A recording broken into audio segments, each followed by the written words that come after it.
you are listening to Dr. Troy Munson with Words of Radiance. Now here is your host, Dr. Munson.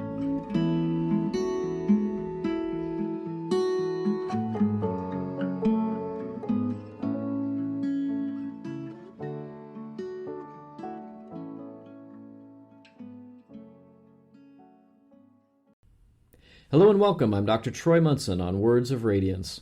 And this is definitely an advanced spiritual concept that we're going to cover today. So if you have found yourself on this particular podcast and you're not sure how you got here, it's probably for you too. It doesn't mean that you can't gather something from it. But we're going to start blowing some minds today, and that's not a bad thing on occasion. So today we're talking about how your thoughts attack you and why healing does not occur. So let's explore this thing of healing first. Some of you may have checked out the title and said, yeah, I want to know why I keep doing these things and I'm not healing. Well, healing the body is not a difficult concept. The body in and of itself knows what to do all the time. It isn't confused about its agendas. It knows to make your liver work correctly, to pump blood with your heart, to take oxygen in with your lungs, to digest your food. All those things that it doesn't mind. It does them all the time. And so it's constantly trying to do its best job. Guess what interferes with all of that? Only your own thinking. And so we have these things like, I'm starving, I need to get food. We have other thoughts like, I'm tired, I need to go to sleep. Or I have to go do so-and-so. Or I need to go do blank. All of these thoughts are driven, it seems, by the body, and it begins to all of a sudden make us fearful. Why? Because we begin to misplace body urges or sensations or quote-unquote needs as mental needs. The body knows what to do all on its own. We don't need to pay it hardly any mind at all. It doesn't need any health-inducing medicines. It doesn't need to be cared for very much at all. It knows exactly what it needs. Now you might say, well, that's just not true. Well, if you believe you're a body, then you will believe that concept. If you realize that you are not this body, and yet the Creator created you as a spirit, as a mental image, one that he will never let go of and keeps forever and ever for eternity, you are literally a thought in the mind of God. But as that thought, you have now got life. He has given you his full potential in life. Now, those little concepts that I just pointed out were not small by any stretch and can be very rattling of the mind. You mean, I'm not this body? What am I? Well, let us look at the body for a moment. It's a pile of dust and water. And eventually, we'll realize that it's just a tool. It's an instrument. It's something that houses us for a short period of time until we're done with it and we gently lay it aside. And that laying aside that most people would call death is a very frightening concept, but it doesn't need to be. It's simply like taking off a shirt and being done with it. I don't want that shirt anymore. I'm done with it. Got it.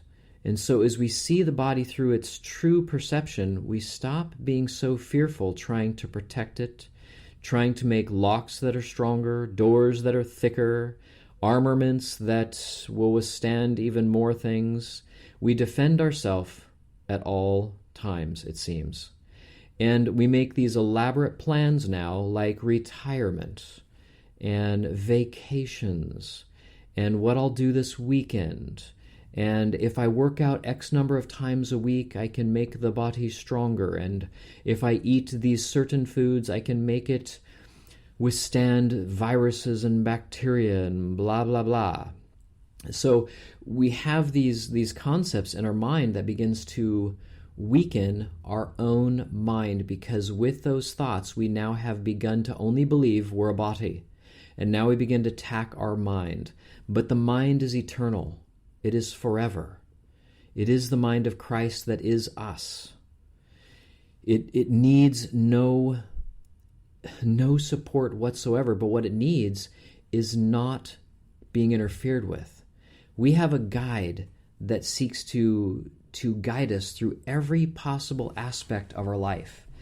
And when you begin to get a sense that you're not necessarily alone, that you do receive guidance and you receive inspiration, as some people would call it, and as you begin to follow that still small voice in your mind, more and more you realize, my gosh, it knows everything. It tells me the most miraculous things. And if you really understood it, what could you not accept about this present moment that's happening? All the things happening around you that have happened in the past, in the present, that are possibly going to be happening in the future. If you really knew that He was coordinating all of this and wanted only your best, your greatest good, what would you possibly fear anymore?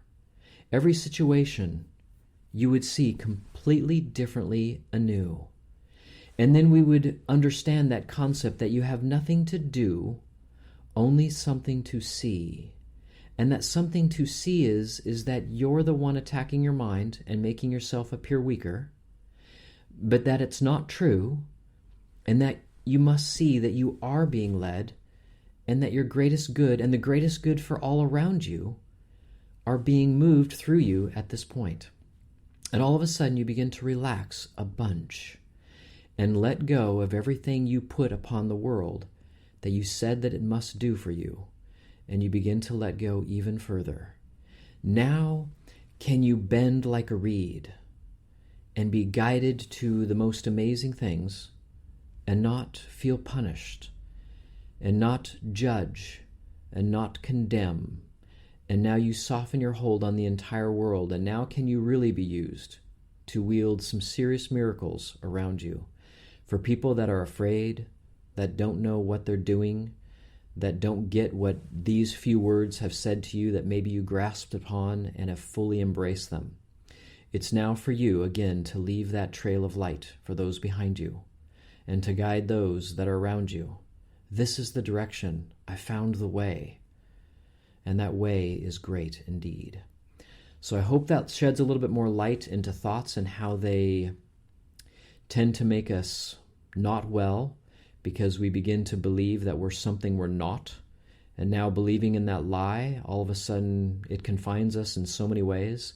And when we release the body and we release ourselves, we realize that, oh my gosh, I'm way more than I ever thought. And now we begin to hear that guiding voice because He says, finally, my son is waking up, my child, which is you. And so as we move along this road together, I can't wait till next time to see what Spirit speaks and we all get to listen to. So until next time, I'm Dr. Troy Munson on Words of Radiance.